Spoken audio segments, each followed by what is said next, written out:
Assalamualaikum warahmatullahi wabarakatuh. Perkenalkan, nama saya Madu Pinanggo. Saya akan mempresentasikan tentang etika bisnis ya. Oke.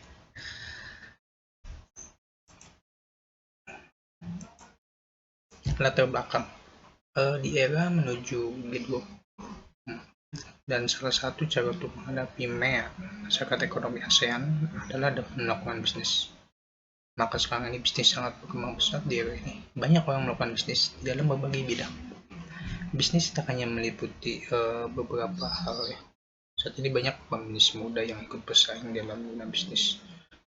Di era ini banyak yang muda-muda pada terjun ke dunia bisnis karena mereka berpikir bahwa dengan situasi ekonomi dan teknologi saat ini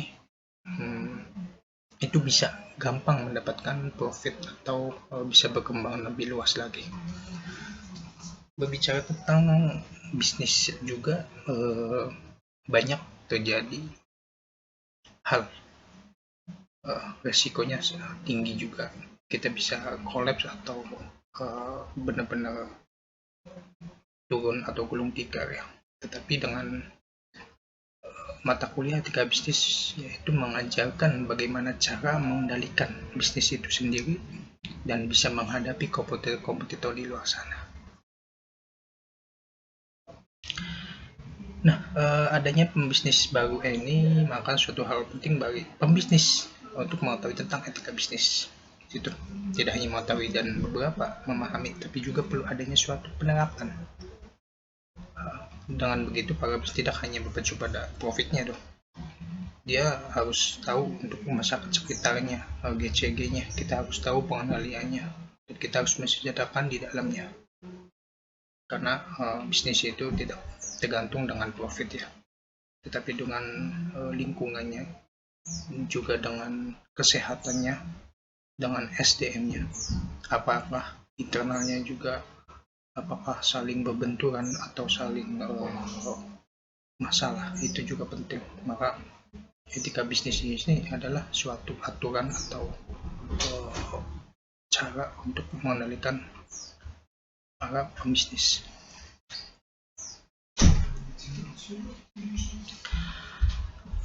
Tetapi tidak semudah itu dalam penerapan bisnis. Di Indonesia kan ada sebuah paradigma klasik yang menyatakan bahwa ilmu ekonomi adalah bebas pilihan. Yang dimaksud etika bisnis adanya mempersempit ruang gerak kan keuntungan ekonomis, padahal prinsip ekonomi menurut mereka adalah mencari keuntungan yang sebesar-besarnya. Tapi teori itu terbantahkan ketika kan kalau misalkan teori liar itu beranggapan bahwa bisnis adalah sesuatu yang mencari keuntungan. Nah, ketika bisnis itu ada etikanya, itu mereka tidak bebas gitu, tidak bebas pendapat, tidak bisa melakukan pergerakan secara luas. Tetapi justru dengan adanya etika bisnis ini, mereka bisa lebih teratur, mereka lebih bisa memilih dan memilah bagaimana bisnis itu terjadi dengan lingkungan yang lebih luas. Nah, sasaran dan ruang lingkup etika bisnis. Etika bisnis berbagai etika profesi membahas berbagai prinsip, kondisi, dan masalah terkait dengan praktek bisnis yang baik dan etis. Dengan kata lain, etika bisnis yang pertama bertujuan untuk mengimbau para pelaku bisnis untuk menjalankan bisnisnya secara baik dan etis.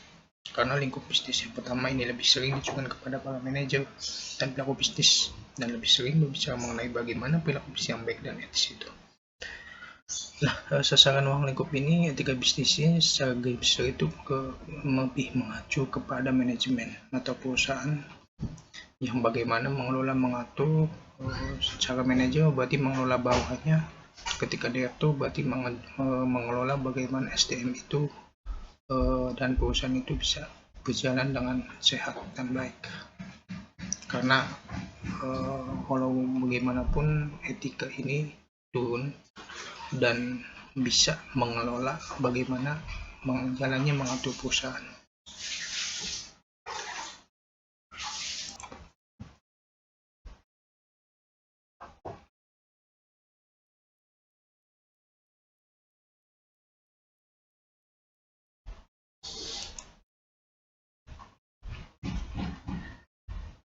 Oke, untuk etika bisnis ini menjadi sangat subversif ya, karena ia mengunggah, mendorong, dan membangkitkan kesadaran masyarakat untuk tidak membodoh-bodohi, dirugikan, dan diperlakukan secara tidak adil dalam etis oleh praktek bisnis pihak manapun, untuk menyadarkan masyarakat, konsumen, karyawan, buruh, dan pabrik, dan masyarakat luas akan hak dan kepentingan mereka yang tidak boleh dilanggar oleh bisnis apapun juga. Nah, kita tahu bahwa uh, tujuan bisnis adalah profit ya. Dan profit itu bagaimanapun caranya itu apapun caranya dan bagaimanapun aturannya itu berlaku bagi para pembisnis.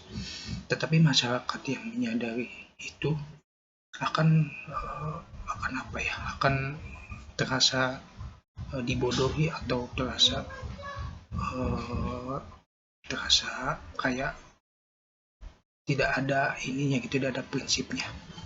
Makanya etika bisnis ini mengajarkan kita untuk bagaimana cara memandang atau mengelola sesuatu yang benar, bagaimana cara beretika dan mengendalikan sesuatu dengan kondisi saat ini, teknologi dan informasi yang semakin maju.